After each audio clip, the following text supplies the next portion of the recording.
Hello and welcome to Exoplanetary Guides, episode 2.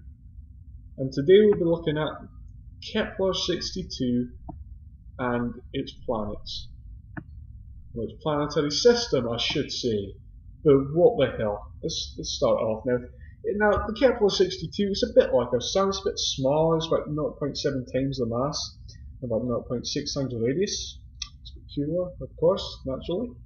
It is 1,200 light years away in the constellation Lyra, and it is about 7 billion years old, give or take a few million, I don't know. And it was discovered in April 2013, the same month that Bayern Munich won the Bundesliga that year. Anyway, let's go on to number B, Kepler 62b. Now, this was discovered using the transit method, where you look at a star, and if the brightness goes down a bit, you can go, yo, what must have done that? Then you're like, whoa, that means something's gone in front of it, tiny, tiny bit. And then from that, you can work out the mass, the radius, its favourite type of chicken, everything. So that's really good, and we can work out lots of interesting things from that. But not only that, we can work out that planets are incredibly boring, like this one. There's nothing going on, it's just too hot for anything exciting to it. Obviously it's having a bit of a fire, but that doesn't really count as something being, nice. And, cool thing about Universe Sandbox, you can go on materials and it opens up. And it looks like you've cut a bit away. And obviously this is just an approximation. Apparently, there's probably not that much water in there. It's probably just a thing in Universe Sandbox when it generates a random planet. And it gives it a sort of random feature. Anyway, yeah, quite a boring planet. No need to get excited about it. The next one, number C. It's a bit further out, but still pretty hot and still pretty boring, but it's a bit more exciting now. It is a Mars-sized planet, rocky, and quite boring, as I've said, and it was discovered by the transit method. And interesting facts, well, interesting, depends what your definition is. It was the second smallest planet that was discovered at the time, after Kepler 37b. So they were like, whoa, God. It's so small, what are we going to do? But, it's and it's too hot for life, so let's not get too bogged down about it. The next one is A, B, C, D. D, yes, D, of course. D gets it's a bit less exciting, really. I mean, it's 2 times Earth's diameter, apparently. Obviously not according to that. Oh no, it is a bit. No, not really. And it's nothing special, basically. It's too bloody hot. I put in my notes, it's too bloody hot. And it was too discovered by the transit method. Now let's get onto the really meaty stuff. Talking about meat, where do you get meat from? I'll tell you where you get meat from. The butchers. And where can you get butchers from? Humans. And where do humans come from? Earth. And Earth is where are we going now, pretty much. Now, it looks like it's completely frozen over, so I'm going to sort this out. 1 minute. Okay, that was a bit awkward, so I tried to fix it. I tried to raise the temperature by reducing the semi-major axis, and it bloody crashed on me. So, I know what to do. Might be a bit controversial. There's only life on there. Reduce the time step so I don't have all messed up. I'm just going to shoot an asteroid at it. It should heat it up, shouldn't it? Have a look at the temperature there, minus 3.16. Shoot Deimos at it. That's going to take ages to get there, look. Look at that. There we go. There in a minute.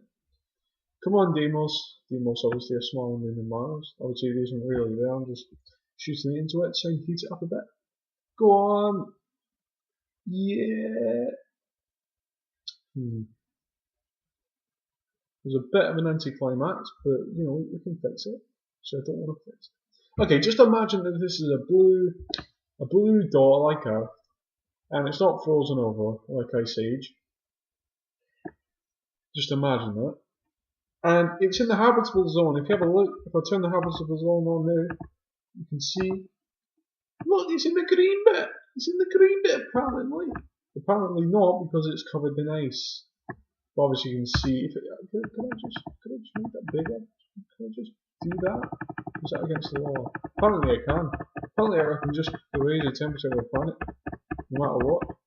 And then we put it on 3 degrees C. Oh, there we go. Perhaps we can put it on like something like 50. It should turn into a waterland, and we can see sort of like,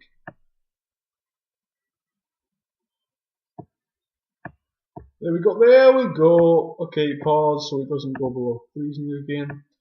This is what we're looking at, and it's either this has done a good job of representing it really. I mean, a study in the Astrophysics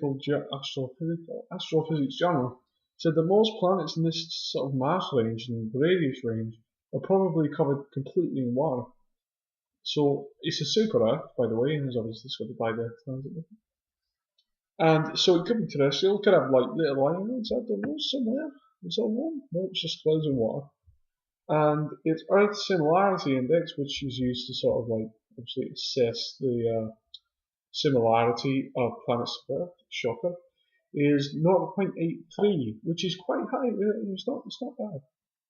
And obviously, you know, water is very plausible on its surface, so we can kind of deduce from that life is half plausible because we don't know what you need for it. Because, we don't know. And its rotation is 122 days per day. So it takes 122 days for a day to happen, which it would be a bit of a problem if we, you know, ever went there. But obviously we won't because, like, you know, there's so many better candidates. But 60% larger than Earth, apparently. And it's been not shortlisted, but it's been on the list for missions from SETI. SETI, obviously, the search for extraterrestrial intelligence. They'll send beams of light over there, saying, hello, what's your name, how old are you, and why are you on this game show? And they'll be like, what are you doing? I want to come over and steal all your resources. Then that will be seen as a really bad judgment call by those on Earth, including me. Okay, so that's about it. It might have a moon, might have 2 moons. Moons might be habitable, probably not. It's not very big enough to attract moons that would be able to hold a decent atmosphere, but you never know. Titan's got quite a big one, and you know that's only a bit bigger than a moon. So anyway, that's Kepler 62e, probably the most interesting one in the video. But you know, you might as well go on to the last one there. I don't know. This one is also apparently in the habitable zone, but if you have a look, its temperature is negative 65. So if I just put this on 50, so it turns blue, which would be quite nice. There we go. Is that blue? Can't even tell. The habitable zone's in the way. There we go. Come on, turn to blue. Hang on, I'm going to turn this off now. Gotta turn it off. Sorry.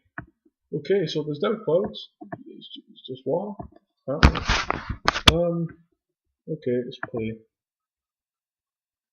And obviously this is a planet that might have a moon. I mean, he says that there's potential for a moon to form around due to the tidal interactions. It's allowed. You're allowed to do it. Also on the shortlist for the SETI mission. We don't know if this is terrestrial or an oceanic, but I've just shown. I forgot to show you last time. Basically, this is just showing. It's pretty much all water. No, it's not. Sorry for reducing the size. It shouldn't be like this. If I reduce the amount of water, have a look. There we go. Land starts to form. You can see if that was green, it looked a lot like Earth. Actually, it doesn't. And that might be what it looks like, but it might also look like this. So you know, everything's fine. And its Earth Similarity Index is 0.61, so it's not great. It's not as good as the last one. So, you know, that's it. That's Kepler 62b for you. It's not very exciting, I've got to say. But it's got 2 planets that could harbour life, so you can't really knock it. The star's done a good job in kind of like rounding up the planets, and hopefully when it swells up in 100 billion years, it'll be killing some species off. I didn't mean it like that, I just mean that, you know. Anyway, I've been your host, Ross McCormack, and I'll see you on the tomorrow. No, not tomorrow. I'll see you